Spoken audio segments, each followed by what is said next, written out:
بسم الله الرحمن الرحيم الحمد لله رب العالمين صلى الله وسلم وبارك على عبده ورسوله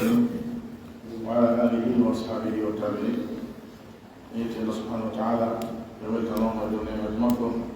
ترى موجود النبي محمد صلى الله عليه وسلم حياة النبي ومن الصحابة من فوق بلد الدباوة عليه تولى جمع فوق إن موضع نكمل على كسر جمع فوق طولي ونفوض للرنو بين البر في قول كم قول في المدينة على إن شاء الله نباتي جمع فوق تولنا وصلنا وترى بيت بر نيل بالودي كم طولي ده أغلى على bayallo di majiti programme be garne ko jini hari de dulu lega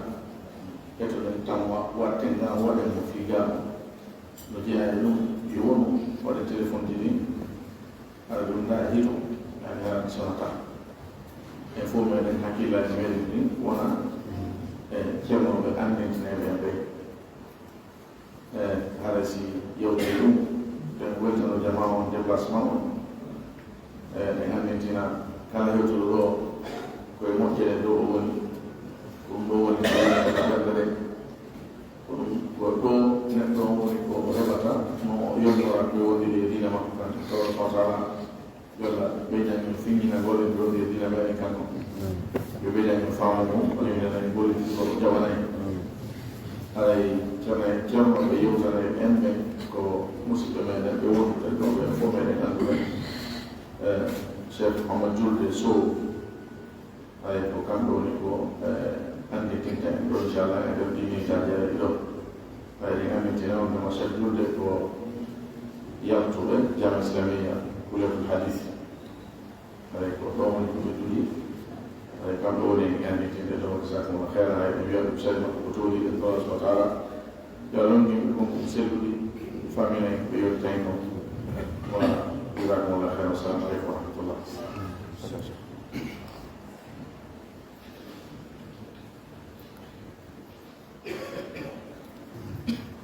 بسم الله الرحمن الرحيم الحمد لله رب العالمين والصلاة والسلام على رسول الله صلوات الله وسلامه عليه بلغ الرسالة وأدى الأمانة ونصح الأمة وجاهد في الله حق جهاده حتى أتاه اليقين وبعد إخواني في الله أحييكم أقول لكم السلام عليكم ورحمة الله وبركاته. يأتي الله جل وعلا en duwani ke nelaaɗo meɗen muhammadin sallllahu alayhi wa sallam e ɓeygure maɓɓe hewti sahaba ɓen kadi daraniɓe kaɗo diina itti jawle muɗum ardini wonkiji muɗum tinni piirida ha kaɗo diina wawi hewtude en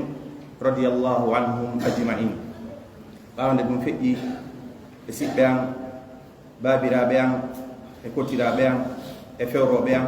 mi hiwri on hiwrangol l'islam yo kisal wonno e moɗon haray kangal junnugol yewtere haray no foɗodirno ɗen no muhadara men on hannde hiɗe yewta kayfiyatu istiqbal shahre ramadan yani kayfa nastaqbilu ramadan ko honno heblorten jaɓɓoren nduɗo lewru suumaye oɗo koɗo tedduɗo ko honno jaɓɓorten nduɗo lewru suumaye hebloɗen fi mayru en andi ɓuralno e muɗum karmakoɓe no yewti kon no horirde e sari on no ɓangini fi ɗum ɗon fof jonnon ɗo yowti waɗuɗin ɗon piiji ko honno heblorta habboɗa haran sidu ari hiɗa hebli e andinen ɗo fof siɗa mari koɗo tedduɗo e ma a nanimo arde haray embere no tinnorta fi noon ɗon wawa wernirede kama o haray ayta to waɗa ɗum inchallahu taala beɗo tan on ko habbi ko ɗum no wonɗe raɓɓindinade e muɗum inchallahu taala. kana rasulullahi sallllahu alayhi wa sallam yastaqbilu shahr ramadan bi suratin khassa falam yakun istiqbaluhu ka istiqbali sa'iri shuhur. nelaɗo on sallllahu alayhi wa sallam ɓe laatino ke hiɓe jaɓɓo lewru suumayendu e noone hertiɗo fi jaɓɓagol ndun ɗon laatanoki jaɓɓagol nelaɗon sallllahu alayhi wa sallam suumaye wano no ɓe jaɓɓorayno noon ɗiya lebbi, mana lewru suumaye ndun hiɓe jaɓɓoto noon ɗum ɗon heblo fi ndun ɗon ɓuri ɗiya. bal kanat lahu makanatun khassa inda annabii sallallahu alayhi wa sallam, laatinoke lewru suumaye no marno place nokku hertiɗo ka nelaɗon sallallahu alayhi wa sallam, wa inda sahaba ko wana noon kadi sahaba en kadi radiyallahu anhum. wa kana sallllahu alayhi wa sallam nelaɗo laatinoke yubashiruhum bi qudumihi, iɓe weltinayno sahaba ɓen fuu wondema suumaye hino arde yo ɓe heblo fi mayru. faqad ruwiya anhu alayhi salatu wassalam, fillama nelaɗo meɗen yo jamɓe kisewno e maɓɓe, annahu kana yaqul, ɓe woni no hiɓe maaka, atakum ari on shahru ramadan, lewru suumaye, mubarakun ko waɗandu barki, ko waɗandu barki, ko farla ɗum kadi e moɗon horugol nduɗo lewru suumaye. ko waɗi noon no uddite e nduɗo lewru suumaye dame aljanna ɗen, no soke kadi e ndu lewru suumaye ɗo kadi dame yiite ngen, haray kadi no kolmbe no soke ɗi cheyatunuji woɗɗinaɗi e yurmede ɗiɗo bewinayɗi. ko e nduɗo lewru suumaye kadi woni oɗo jemma hoddiraɗo wiyeteɗo laylatul qadr, taw kon ɗon ɓuri moƴƴude lebbi wulure ko alda e oɗo jemma immorde e lebbi horminaɗɗi. aray noon no jeeya e ko tindinta mawnugol nduɗo lewru suumaye nokku mum on, tawata lewru ngun ko waɗandu barki. hari kadi ɗum hino mawno e ɓerɗe sahaba ɓen radiyallahu anhum. tawi noon kamɓe ɓe laatinoke hiɓe noddayno, hiɓe torotono allahu jalla wa ala, ɓe torotono allah e nder lebbi jeego yo allah tawnuɓe suumaye. mana joni si suumaye feƴƴi, lebbi jeego feƴƴi ɓawton e andi haray joni heddike jono joyi, ma ɗum ne joni jeego heddi ɗin haray ɓe torotono e ɗin ɗo yo allah tawnuɓe suumaye. ko waɗi noon suumaye ko lewru waɗandu barki, hiɓe noddayno e ɗum ɗo lebbi jeego, hiɓe torotono kadi yo allah jaɓanɓe golleji maɓɓe ɗin e nder nduɗo lewru, laatinoke feƴƴuɓe moƴƴuɓe ɓen, yo allah yurme ɓe, hiɓe heblantono suumaye on, hiɓe hebloranayno suumaye torare allah moƴƴa, yo allah tawnuɓe, tawdaɓe e cellal duumingal e no ɓe wawa horirde. hiɓe hebloranayno ɗum kadi yankinare molanade fewtugol allah wulla, tenti noon fi nduɗo lewru suumaye waɗandu barki. nduɗo ko lewru alquran, haray no wirɗen noon udditete e muɗum dame aljanna, ferme e muɗum dame yiide, kolme ɗi cheyatuniji no jeeya e ɓure suumaye on kadi, haray nduɗo kanko lewru hooretendu tun ala ko ittintina e mayru. haray no jeeya e muɗum tinnagol wakkilo e waɗugol jihade e muɗum, jihadu nafs, tinno fi wonki kin o eldaki, e ko wiyete ko muñal kadi eno jantorɗen noon kay fi du'a ko sabu ɗum haray no hanani kala neɗɗo julɗo heblorangol nduɗo lewru suuma e waɗandu barki, soholirgol mo e waɗugol dewe ɗuɗuɗe. kanko neɗɗon o soholira waɗugol dewe ɗuɗuɗe e nduɗo lewru suumaye, ɗoftare allah e dewal ngal, haray ɗum ɗo ko ɗum ɗo won neɗɗon ko o ɗaɓɓira e nduɗo lewru suumaye honno heblorantani kañum manna e weltare fi ndu ari harana ɓittagol, inna ndu ari mi ala ko mi ñaama, ma ɗum ɗum ari e naange, ma ɗum awa ɗum ari kadi e nga'al kadi, harana ɗum noon ko welo welo e weltare arugol nduɗo lewru suumaye. sabu noon ko woni jiyaɗo moƴƴuɗo on ko on mono heblo habbo nduɗo lewru suumaye, ko woni comme mawsimu muɗum, yani traiti muɗum o habbora ɗum ɗo moƴƴereji e ɗoftareji e weltare, kañum manna e wewlugol. ko ɗum waɗi jomiraɗo tabaraka wa ta'ala wi en wa ida ma unzilat suratun fa minhum man yaqulu ayyukum zadatu hadhihi imana fa amma alladhina amanu fa zadatuhum imanan wa hum yastabshirun. si tawi woni cippinama e maɓɓe suura immorde maɓɓe, ayiyeɓe kamɓe hiɓe wi'a ene ko homboye mum ɓeydi imanu e ko Allah cippini ɗo. Amma non ɓen ɓe tawata hara ko gonɗinɓe Allah ɗum hino ɓeyda ɓe gonɗinal e welo welo ko Allah subhanahu wa taala farle e maɓɓe kon. Haray noon nduɗo lewru suumaye hindu waɗa barki, hindu heblorane immorde ɗiɗo waɓutuji ɗi anduden fi muɗum e ruttagol e mayru kadi waɗa dewe ɗen. Nduɗo kay no heblore wondema si oti hoori nduɗo ɓay o anda si tawi wondugo nduya kadi tawoyaymo o wakkilo o heblora ɗum ɗo ruttagol ka Allahu tabaraka wa taala ko waɗi no nduɗo lewru o lewru fursa, yani ko waɗtu fi tuubugol e sansugol alhaali neɗɗo no o wonirno noon o wona neɗɗo daiman hebliɗo wonɗo préparade nduɗo hindu sansa jikkuji. Haray ko wana noon kadi o tuuba immorde e geɗɗi e dendagal bakkatuji makko ɗi, o fewtita e dewal ngal surtout ka juulirɗe tawata ɗe juulirɗe ɗe andan ɗen hoore meɗen hiɗe heewa ka suumaye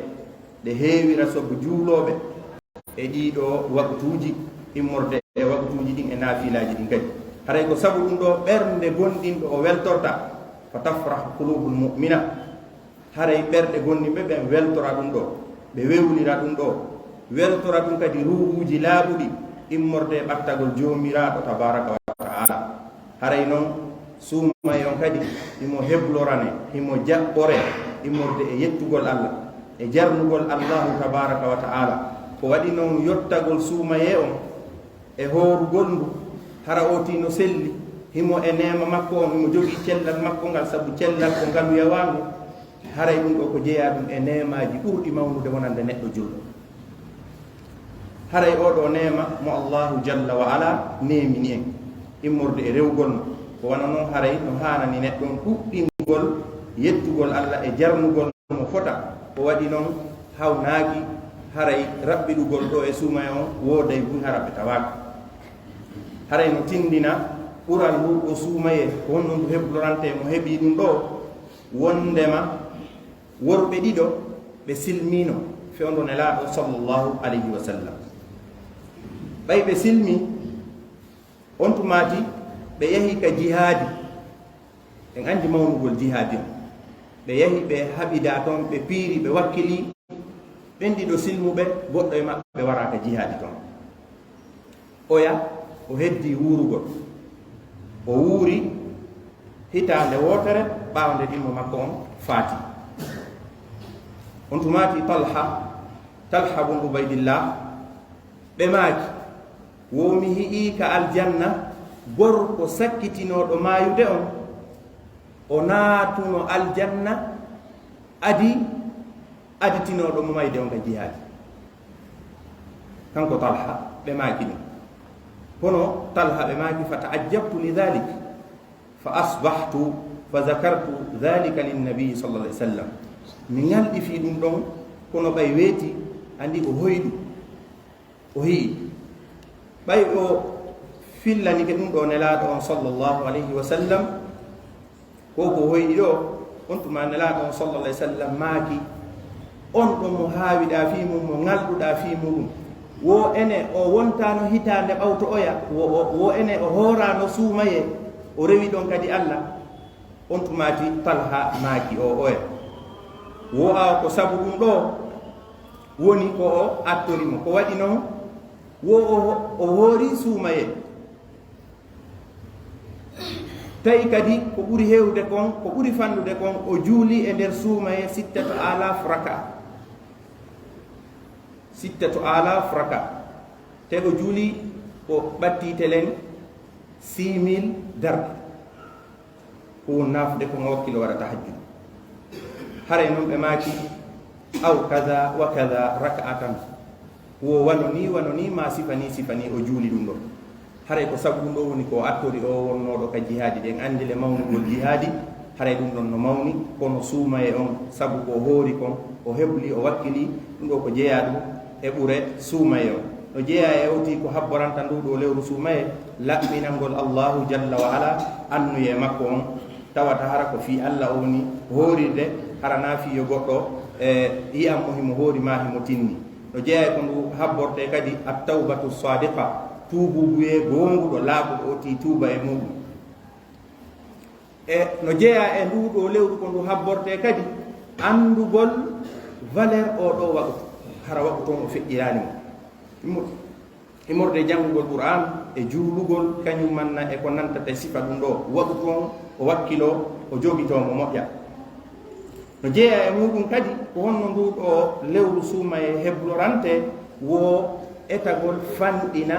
ñaamete on etagol fanɗina ñaamete on hare ɗum ɗo no jeeya e ko hebloranta sabu noon neɗɗo ko heewi kon si o haari kara han o wawi tawadde dewe ɗen si oti haari tumpandi haray ko waddata ɗo woko ɗanagol haray ɗum ɗo no hana wattanede hilla min babil faida no jeeya e faidaji kadi ko ƴettete wano ka horugol wonande heɓuɗo feere si oti no huntade yo eto heɓa ndihal wulkal seeɗa o yara wono lipton seeɗa si oti no suusima ndihal wulkal seeɗa o taƴƴira ɗum ɗon si tawi tamaro e ndiyam heɓaki hay so tamaro e ndiyam heɓike dow harnayo ɗum ɗi o taƴƴira konko woni ɗon ko waɗi neɗɗo horuɗo haray ñallal ngal fo ala ñamde haray tetekki ɗin no taggi joni noon si oti yari ɗon ko wuli seeɗa tetekki ɗin fontoto heɓa no ñaamira no haaniri oti kadi wattana hilla e yarugol ndiyam ɓuuɓuɗam ma yarugol ndiyam buy andi woɓɓe huntoto seeɗa tun ɓe ƴetta hande kay ndiyam ara wonkiki no noddi ɗum yara tum yara tum yara tum no jeeya e ko loƴinta neɗɗo e nder suuma e hara karango hoorita par ce que sa yari pandi hay ñiiri a wata watta ɗon hay huntani kala ka ɗuɗɗinɗa yarugol ngol faydi ko ɗanagol tum kadi e ronkere arata oti ɗum si oti no satti noon ay wonkiki nodday fi yarugol nodda fi yarugol ɗe taw ɓe yara ndiyam ɓuuɓuɗam moƴƴa a hoori tetekki ɗin taggude a yari ɗon ndiyam ɓuuɓuɗam kadi no metti fi hay sina ɓuuɓuɗam ta oti ɗuɗɗin ndiyam ɗan taw si oti huntike seeɗa wakkilo eto force ñaama ɗon ko ñamata ko yaroya ɗon seeɗa wallito to oti daragol ngol naafugol e cellal ngal kadi ɓeydo to moƴƴa angal yarugol ngol ɓuy si oti heɓi feere haray ko ɗum ɓuuri e moƴƴude e fanɗingol e ñaameteji ɗin kadi no jeeya e muɗum kadi mawningol fi oɗo suuma e hurum makko on mawnina waktuji ɗin kañum manna e ñallal ngal wattana hilla e muɗum haray ko honno noon salafu salih kamɓe ɓe habborayno nduɗo lewru suumaye feƴƴuɓe moƴƴuɓe ɓen ko honno ɓe habborayno nduɗo lewru suumaye o haalu salaf fisti idadi li ramadan alhaali salafi salih feƴƴuɓe moƴƴuɓe ɓen ko honno ɓe heblorayno nduɗo joni noon laatino ɓe nelaɗo meɗen muhammadin sallllahu alayhi wa sallam kamɓe wonno misal mawndugal ngal piirteɗo misal immorde ɓen feƴƴuɓe moƴƴuɓe ɓay so inniɗo feƴƴuɓe moƴƴuɓe ɓen ko iw e nelaɗo ha sahaba en e tabiina en e tabiina e jokkuɓe ɓen ɗon ha hewti andaɓɓe haray ɓeɗo ɓe fuu maɓɓe dendagal sahaba en fuu ɓe feƴƴuɓe moƴƴuɓe ɓen fuu bangal ko wiyete ko gurdam fi rewgol allah ka gollodiral hakkude mum e yimɓe ɓe e ka rewgol allah e ka juulugol e ka horugol e ka ittugol sadaka e ko hina ɗum ɗo fof ko nelaɗo sallllahu alayhi wa sallam ɓurno moƴƴude ɗum ɗo kanko wonno ko ƴettete exemple e muɗum ko ɗum wanno nelaɗon sallllahu alayhi wa sallam ɓe laatinoke hiɓe heblorantono lewru suumaye ndum kadi wondude e golle moƴƴe kadi ɓe golla golle moƴƴe ɓe heblora ɗum fiyo ɓe wowtu ko ɗum waɗi tabiti e nelaɗon sallllahu alayhi wa sallam hiɓe hoorayno e sabbordu suumaye moƴƴano fi on ɗum sabu hebloranogol suumaye o moƴƴereji e eltugol ɓanndu ɗum e muɗum sabu hadis mo nene min aisha radiallahu taala anha mo ɓe filli wondema laatinoke nelaɗon sallllahu alayhi wa sallam mihi aali ɓe hoorayno ko heewi haynde wootere ko ɓuri ɗuuɗude hewti ramadan hewti sabbordu suumaye ɓe hoorayno ɗum ɗo moƴƴa nokkugoɓe maaki wondema mihi aali hiɓe hoora ko ɓuri ɗuuɗude si wona sabbordu suumaye ha nokkugoɓe ni bal ɓe hoorayno sabbordu suumaye ndu fof mayru ɓeyni kay laatino kay ɓe hoorayno e sabbordu suumaye seeɗa karama koɓe hadis ɓen ɓe waɗi jamu fi hadisaji ɗin tati nene men aissa ɓe maaki wondema nelaɗo ɓe hi'aali hiɓe hoorayno lewru ko ɓuri ɗuuɗude hewti sabbordu suumaye e on nafsul hadis ɓe maaki wondema nelaɗo sallah ah sallam balɓe hoorayno sabbordu suumaye ndu fof mayru nokkuɓe maaki wondema ɓe hoorayno e mayru seeɗa ari hadis go noon nelaɗo sallah sallam wondema ɓe hoorani lewru hayde wotere si wona suumaye ko ndun tum ɓe hoori haalanni karamo ko ɓe hadis ɓen ɓe waɗi jammo e ɗiɗo hadisaji ɓe maaki wondema ko tindinta ɗiɗo hadisaji ko ɗuuɗugol hoorugol nelaɗon e nduɗo lewru sabbordu suumaye ko wannon ɓe hoorayno ha sikke tigi tigon ɓe taƴata ɓe hoorayno hara ko seeɗa ɓe heddori e ɗin ɗon ñalɗi nam ko ɗum waɗi laɓɓini fiɗiɗo hadisaji karama ko joweteɗo ibnu rajab rahimahullahu taala e deftere makko no wiye lataiful ma'arif ɓe inni wondema horugol ngol sabbordu suumaye no konta ko eltugol wonki kin fi horugol suumaye ko heblagol ko wana noon kadi neɗɗo on si o wawti horugol e sabbordu suumaye on mbuyi o elti wonki kin haray oɗo o so'ata horugol ngol suumaye immorde e ronkere e ɓittede e sattede sa gandi mo hooroya suumaye ɓe ɓeyde ɗum ɗon kadi wondema ko sabu ɗum neɗɗon heɓiroyta kadi ko wiyete ko belediri korka kan si woti wotino ka sabbordu suumaye ɗum ɗon harayno okkoyamo e wakkilare molnade ko waɗi noon so woti woti sabbordu suumaye horugol ɗon haray ɗum ɗo e ɓannaymo yani fuɗɗan toon mo noon hande kay suumaye on fuɗɗoranamo ɗum ɗon softugol kañum manna e doole molanaɗe haray wonino noon kadi e noneji alhaaliji kadi heblagol ɓe feƴƴuɓe moƴƴuɓe yo allah yurme ɓe fi oɗo suumaye ɓe laatinoke hiɓe yoɓayno ko tawata hiɓe ñawlino immorde e suumaye ko tawata suumaye feƴƴirino ɓe nawnare ma ɗuma alhaaliji ɗum ɗon ina ɗum wonɗe yewtugol e fi ko homɓe haani horde e ko ina ɓe haana horugol ɓayno wodi toon ɓe innayi alhaaliji ɗin ko tati no woodi goɗɗo haray mo suɓindina yo hooru si tawi mo nawni nawnare nden hara ɓittinaymo ɗum haray mo suɓindina si tawi woni goɗɗo gono toon haray mo nawni imo wawi hordude muɗum oɗo ko yo hooru oya kadi nawnuɗo tawata hara on ɗon himo nawni nawnare nden so hooride e mayre ɗum addanaymo nawnaji go ma wona e saabu angal nawnare nden ndikka ma o maayay on ɗon taw hooru ɓeɗo tato ɓe sifi fi muɗum joni noon ɓeɗo alhaali ɓeɗo feƴƴuɓe moƴƴuɓe si tawi no wonino goɗɗo no ñawlino suumaye ndehi ɓe yoɓayno ɓe accayno ha e sabbordu suumaye ɓe yoɓa hikman ko fi on ko fi si ɓe yoɓi e sabbordu suumaye ko ɓe ñawlino kon haray ɗon fuɗɗike eltugol wonki kin andin e ko honno woti wata heblorande suumaye o fi muɗum ɓe yoɓay ɗum ɗon sabu noon fillama e nene men aisha radiallahu anha wondema ɓe laatinoke ɓe maaki wondema no laatotono e dow an korka hara miɗo ñawlino ka suumaye hara mi wawata no yoɓude ɗum ɗon siwona e sabbordu suumaye mi acci haka sabbordu suumaye mi yoɓa tabitinon ɓeɗo feƴƴuɓe moƴƴuɓe ɓe laatinoke ɓe heblorantono suumaye ndu waɗa ndu barki ko wiyete kon du'a kama qala yahya bnu abi kathir rahimahullah oɗo karamakojo molnaɗo o maaki wondema laatinoke feƴƴuɓe moƴƴuɓe ɓen ɓe hebloraynayno nduɗo lewru suumaye innugol allahumma sallimni ila ramadan wa sallim li ramadan wa tusallimuhu minni mutaqabbala ɓeɗo yahya bnu kathirin ko jeeyaɓe karmakoɓe hadis e ko ina ɗum kadi ɓe inni wondema laatinoke feƴƴuɓe moƴƴuɓe ɓen hiɓe torotono ɓe inna allah hisinam sellinam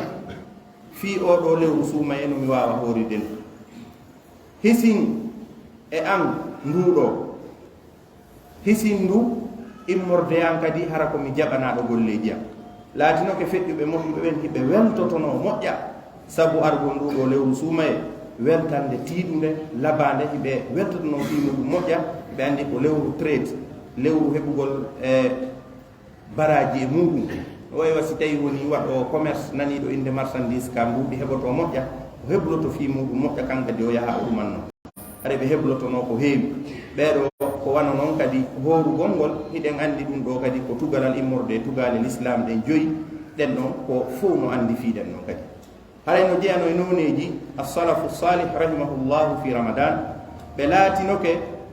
hiɓe eltayno wonkiji maɓɓe ɗin e nder oɗo horugol ngol naafilaji ɓe wakkiloɓe naafa buy fiyo aruka suumaye tawata ɗum ɗo wonanay ɓe sabu woɗɗitagol e ko wiyete ko yiite jahannama. Sabu noon fillama e nelaɗo meɗen muhammadin sallllahu alayhi wa sallam ɓe makani en kala hooru o ñallal gootal hara ko fi allah o hooriri ngal naafi nani naafi hay hunde baada llahu wajihahu ani nnari saburina kharifan.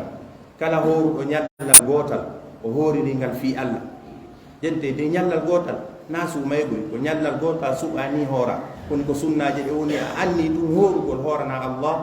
ñallal haray allahu tabaraka wa taala woɗɗintina yeeso makko ngon e yiite ngen sabuina kharifan ɓe maaki ndunguji 90 70 ans oti woɗɗintinte yiite ngen e ɗum ɗo ko nafoore monnade e sifa ɗum ɗo yo allah okku en ɗum ɗo. ɓe laatinoke kadi hiɓe eltayno wonkiji maɓɓe ɗin e immagol jemma juula kamɓe assalafu salih. ɓe elta wonkiji ɗin juulugol ha andi hunde nde wowtuɗa fof si a immoyke waɗugol nde hara hina ko metti fi fof noon ko lawɓoti wawata wattande hilla e muɗum. ko ɗum waɗi qala said bne lmusayyib inna arrajula la yusalli billeyli fa yaj'alu llahu fi wajhihi nuran yuhibbuhu alayhi kulla muslimin fa yarahu man lam yarahu qat fa yaqulu inni la uhibbu hadha arrajul. said bne lmusayyib ɓe maaki ɓeɗo ko jeeyaɓe e tabi'inaɓe. said bne lmusayyib ɓe maaki wondema ande deyno gorko e yani ɓeɗo karmakoɓe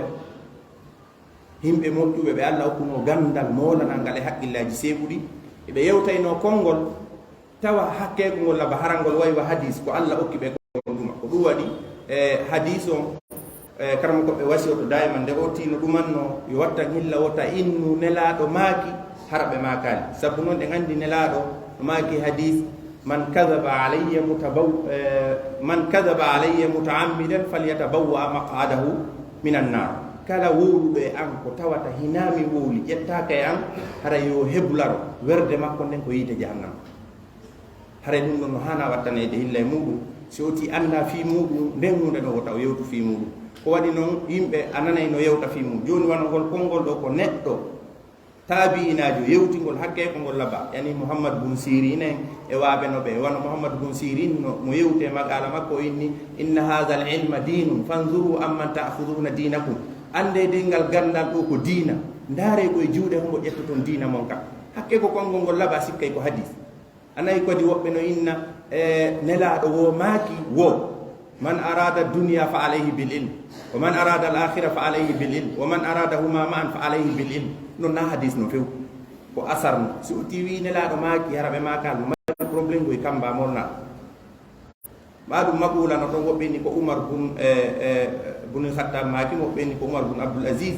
kaw inni ɗon mata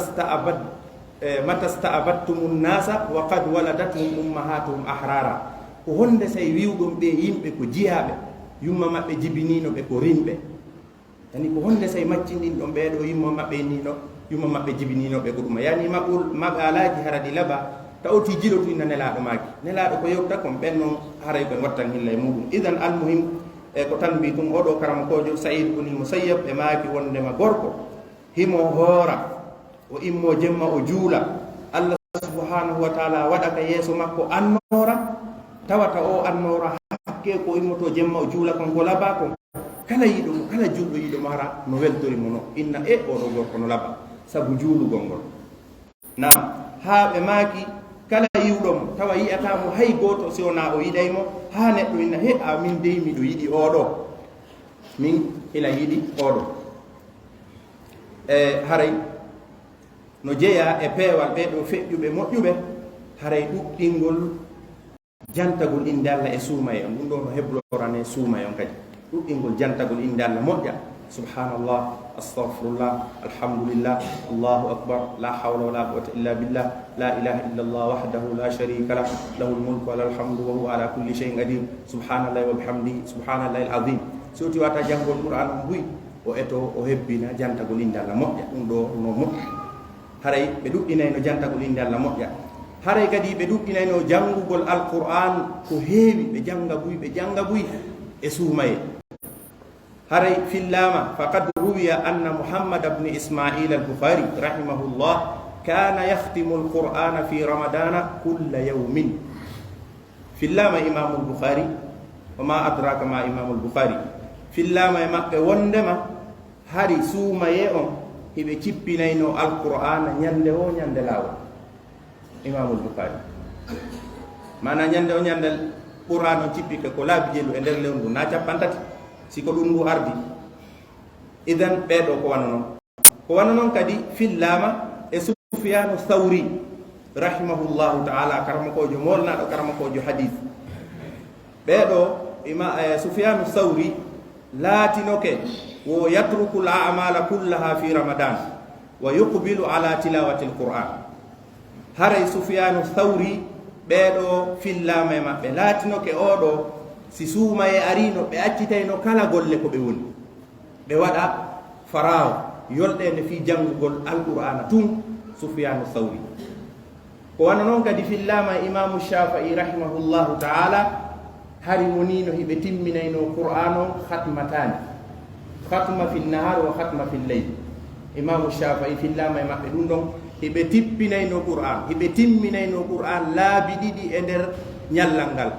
timminande ñalorma e timminande jemma. Yani sino ɓowri otino wawi wadde ɗum sawa an ko hifdan aw qira'atan. Qur'an o sino ɓowri fonta janga siko a waɗɗo tan ma on e mum jangugol haray no wawi wonde siko renduɗo fi muɗum no wawi no wonde awa tanji maɓɓe ɗi enen serta ɓay hari tanji maɓɓe ɗi kamɓe kay no waɗa barki moƴƴa hiɓe relɗi moƴƴa tawowo joɗɗo hara hay hunde ɗumannaji. A fotta eno e woɓɓe maɓɓe ɓe inna miɗo fokkitiɗo so fokkitimo landagol goɗɗum o inna kon ɗum faal ala landade ko fi gandal ko fi diina ka kon ɗum so yenni o e o inna awa jogo nangen kene haalandoɗalan ko yondiri alhaali ma ko waɗi noon si tawi hina fi diina haray min ko tanga ngo wonɗa yeegude nangen nge yahay woni haray siɗa wawi nanguge kene ha landoɗalan ɗum fof no tindini himmugol waktu ko ɗum waɗi Allah subhanahu wa taala o wondiranen ko heewi fi waktu o inna wal asr wal shams wal fajr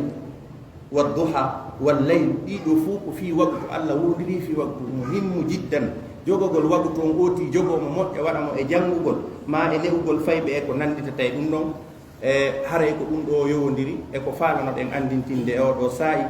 haray tan o juuti kono noon e raɓɓiɗine muɗum ɓay haray ko e heblagol fi muɗum no ɗumanni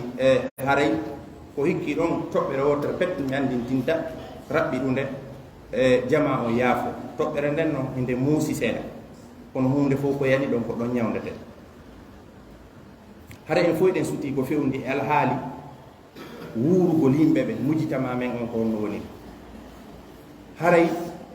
needi ɗum ko watte ɗum law fayɓe men ɓen wattanin hilla e maɓɓe moƴƴa kala heɓuɗo yo eto o danko fayɓe makko ɓen o waɗa ɓe ka hana waɗede ɗum pay kum sa hollali ɗum tan ɗum ɗumannoto e ndaren alhaal no fewdorɗen noon joni yehi tawata hawnaki hara min ko min tun heeɗi kono noon min no sattiyam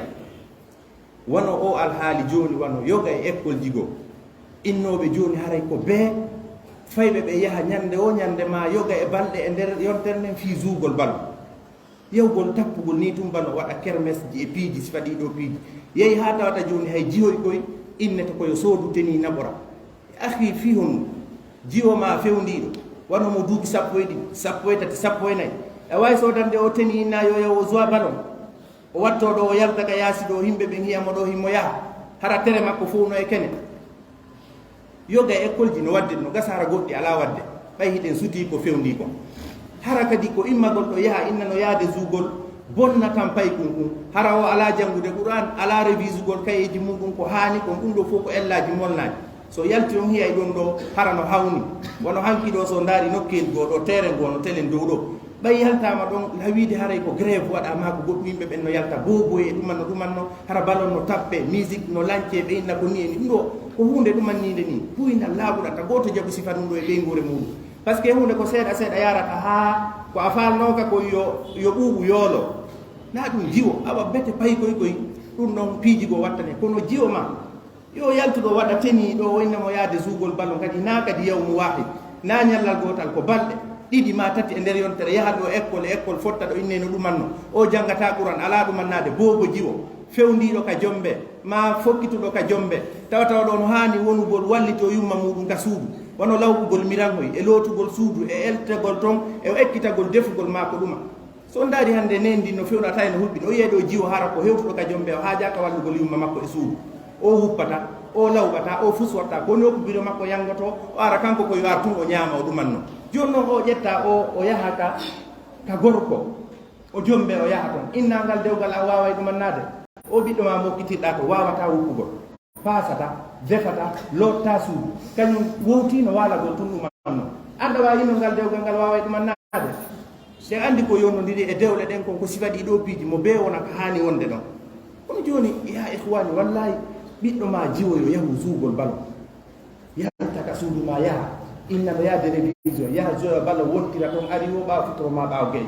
wattanen hilla ɗiɗo piiji ka naɓata toon jande nden ɗumanno yewtoɓe ko wawata wadde ko lekkolji ɗi no mari saria nene e baba kay no mari sariyaji goɗi ɓe hana jaɓanede modi ko jannugol mi addi o watto teni on o ara o janga o wakkilo ɗumanno nen ndin kay mawɓe wakkilo haray ko toɓɓere min tun haray hiinde kono jama yo watta hilla e fi muɗum hanga ndara kon no wata si wona ɗum piiji goo a innay to no gollude no ɗumanni hara ka ley ga no asade andi ko wiyete moƴu wano ko ley ga woni irbitude ha ñande go arata pulfitinoke hara ala ko wata haray noon o yaafoto mbiɗno tun andintinde fi nden toɓɓere kono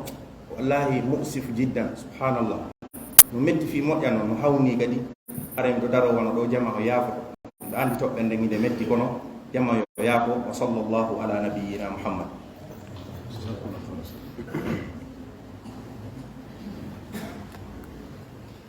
bismillah alhamdulillah salatu wassalamu ala rasulillah wa ala alihi wa sahbihi wa ala yetti Allah subhanahu wa ta'ala o kori e men e sukaɓe men sukaɓe ɗo ko warana so kadi konnguli ɗon yewta en ko laaɓi ko ɗon so diina laaɓana e reedu haray no weltini fota donc wowar on ko kanko koɓe towoɓe alluje ɓen waɗuɓe maydan noon duuɓi buy anndaɓe ko ɓen wowa joɗanede heeɗe haray noon so tawi en heeɓi kadi heccuɗuɓe e meɗen men ɓe tawata no wawi kadi woɓɓe heɓde nane sifa ko nanten on e ɓeya haray holli moƴƴan men hino e meɗen en garanti mayre ene woodi wana annda mo yeehi ha towi duuɓi haray koye men nden o ɓuure wattade mo weɓo ɗuwantima hen mo tentini a wonno tawi ne suti ɗen heɓude heccuɗuɓe meɗen ko wawatan yiyoɗe sifaɗi yiyoɗele ɗiɗo haɗa koye welto yetten Allah fota ɓeyden no etoren sifaɓe ɗo ɓuura ardudeji meɗen ɗum ɗo na ko heɓotoɓe e nder télé de football ni ma e nder vidéo club ma e nder nokku ka playstation fijete ma ka téléphone ji ɗum ɗo ka heɓotoɗo noon anda ka dina ka jangete ɗo ka dina ka jangete ɗo imma l'école franco arabe ma ɗum duɗe meɗen ñeme anda ɗen tawtara ganda ngal wiyi ɗo ka ngal wiyi ɗo woni ko yasi hayno mo ɓe meɗen weto minjiraɓe muɗum ɓe riɓe muɗum ɓe weto o fewtinaɓe e sifan walla o ɗon towaɓere niwnen haɗa yottan to chef de fota en e yeɓɓe ɗo e tawa Allah subhanahu wa ta'ala yo taw en faami ko yewtane kon o niwinani fode tirgol haɗa toɓɓere sakkitine ɓe yewtinen ɓe wondiri kamɓen koko ɓe yewti ɗo suuɗaki en goto meɗen en fof meɗen yiɗi andi en fof min yiɗi andi ɗum o annduɗo mino wolude e annduɗo fankuɗo ɗon yiya ko ella e annduɗo yiwɗo ko ella kono wolata e towo mino wolude ala kay jawanede ko enen ɓe ɗiɗo groupaji mumen haray jama o a jaɓuɗo l'école ɗo baytu makko no faalirano e sabu fewi so nawi baytu makko na l'école windugol sentini jiwo yewtoɓe min oɗo oɗata sport ɗo jannugol chaque jour de ni l'école ji ɗin l'école ji français ɗi acto hakke tuggire noon ko wonno tan on kanedi no ɓuuri woni moƴƴitande e jannege gandal français ko neni ɓe bonne si jiwo mo 12 ans mo 15 ans wonni ke maillot de football kiloti on harta on ko hakkude buse wonni ke loroti maillot on no jima takki ste tere makko e fo ken on no si yehi to bire sukaɓe nder tere ɓiɗɗo ma si sutti ɗum ɗon mo fer kikkiri si on no woni ko yalti a woni sobbo ko wiya jomam mo yalti rompingol kortal kaɓe ɗano ara to ñino a yitina to ñin hoore makko neɗi par ce que ko anndanani mo haɗo fuɗɗori jewtude ha o wowi o wawi ara ɗi pijiɗo maya jambuɗi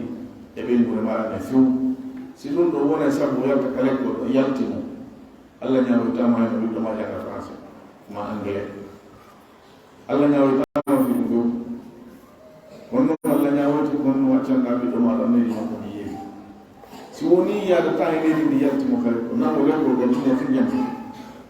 on hisata ɗo marata ɓayno mbiɗe non lekkol di franco arabe janna e français on konko jangete ka français arabe jannono kadi diina kanko haray eto ɓiɓɓe maɗa ɓe naɓaɓe kala ɗo jangete toon hay ko ɗum ɗon woni lekkiki ko ɗum sérieux ɓe wonɓe yiɗkoɓe fof sukaɓe o ɓemene tan a yiimo futaɗa weltori ɗum ɗaɓɓutu parcours makko o tawi ko toon mo jangi sukaɓe meɗen ɓeyiten ɗo tawa a yiyen mo fuɗa weltori mum a yeɗinoyo tan ko ɓiɗɗo ma makko miñamma makko musidɗo ma ɗaɓɓutu parcours makko a tawi ko toon mo jangi mais o wonɗo yewde ɗon mi jangi e ɗino jangi ka francara jangi ka l'école français wallahi l'école français ɗi bone on toon ɗuɗi ɓuri moƴƴere bone on toon ko ɗuɗi ɓuri moƴƴere kala ɗo ko bone ɗuɗi ɓuri moƴƴere aɗa moƴƴere laaɗo jangde laawotako ɗum heɓɓito a tumuma kono needi heɓɓitotako needi heɓɓitotako mo yahaɓe sappo e ɗiɗi sappo e joyi sappo e yetati ko wowi kon hakkude ɗo ittugol ɗum mette fiyema yurmeɗen la noolanaɓe ɓawa on doole mara doole hoore mo hannde kadi sariyaji lenni kadi no jonnimo déjà liberté e woɗi ko faala mara pouvoir de hoore makko hay so ɗin alano hakkude mon ka doole ɓanndu on fotima o wurima joni andi oɗo ko ɓe tugaraji mo nanonoyi mo jaɓi mo wowti moƴƴere aɗa wakkilo nen e ñittu jawle men ɗe financé ɓiɓɓe meɗen e miñiraɓe meɗen kaɓe bonata kaɓe halkoto wallahi ɓe ma responsabilité jande muɗum e to Allah subhanahu wa ta'ala la famille ko yonte ko nde yontere na ay ɓingo lekkol di français ɗi woni few kono noon ella o woolete si ella o wolaka andutako ko ella si wude andaka ko ella ittitake eɓe wowno jannugol ɓiɓɓe ɓe awa ɓe accida ɓe neɗiɗi ɓe yaadata ndinɗe muɗum ka lekkol hay so ɓe dalla fuyi foɓɓe ngara janne ɓimɓe hay fana accite hoto ɓe gadduɗa ɓe ka neɗiɗo ɓe yiiri ɓe noon ɗum ɓe ono waɗa ɗum awa hay so ɓe akko ɗum harano ɓette no moƴƴi kono ko ndinneji yen ko anko a wakkilto ka suruma ɓiɗɗo ma on ka heɗo musique taw worɓe rewɓe jillodiri ɓe yakka lekkol ɓe jillidiraɓe to worɓe rewɓe ɗornaɓe to musique ɓe ama anguina mawde kamɓe ɓe liɓude honno hongo mo foyata sikkura liɓowo goto fola e mawɓe sappo liɓowo goto fola e mawɓe sappo masoɓe sappo mahay ɗon ilen bimɓe hakkikkiɗe pay ko duuɓi jeeɗiɗ ɗonade liɓan ɗum fof de wattere jam wallo tallo ha e rakkaki aray wattano ina fota waɗen sabuji ɗi fiyo pewal ngal heɓo e moƴƴernen heɓo toro e allah subahana wa taala ɗuɗɗinen noon telen ɗo moƴƴe sabu allah jogui pewal ngal kanko jogui ballal ngal hayɗen tawa waɗo so tawi hawri nori faalaɓe landaɓe ɓen wadde lande jogui yondinoɓe ɓen ɗon tawɓe ɓe hedditi goɗɗo faalandaɓe o haɓe ɓe humpodira e karankoɓe meɗen ɓen woni ko usaji ɗoɗo waɗa ɓiyewtere ɗemɓe woni ko goɗɗo goye karankoɓe meɗen ɓen ene leydi ni wa jasakumullahu khairan